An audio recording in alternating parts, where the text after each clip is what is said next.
Walang kawala sa kamay ng batas ang isang lalaki na kabilang sa listahan ng Regional Most Wanted Person matapos itong masakote ng mga operatiba ng Apayao Police Provincial Office sa bisa ng warrant of arrest sa kasong paglabag sa Republic Act 9165 o ang Dangerous Drugs Act of 2002. Patrolwoman Jesly Sabado sa report.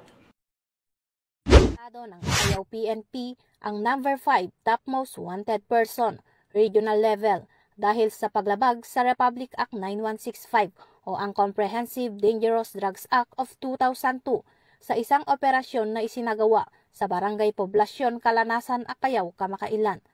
Ayon kay Police Colonel Arnold Dirasote, Provincial Director ng Apayao PPO, ang nasabing operasyon ay matagumpay na naisagawa sa pangunguna ng Kalanasan Municipal Police Station, katuwang ang Provincial Intelligence Unit, Provincial Investigation and Detection Management Unit ng Apayao PPO, Regional Intelligence Division ng PROCAR, Regional Intelligence Unit 14 at ang 15 OFIF Maneuver Company ng Regional Mobile Force Battalion 15.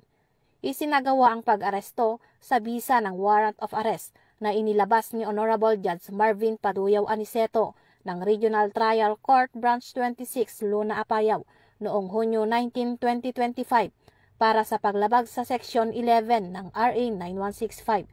na may inirekomendang piyansa na 200,000 pesos. Dinala ang akusado sa Kalanasan MPS para sa kaukulang dokumentasyon at tamang disposisyon bago ito i-turn over sa kinauukulang hukuman. Ang tagumpay ng nasabing operasyon ay patunay ng patuloy na dedikasyon ng kapulisan sa pagtugis sa mga wanted na personalidad at sa kanilang pangako na panatilihin ang kapayapaan at kaayusan sa rehiyon.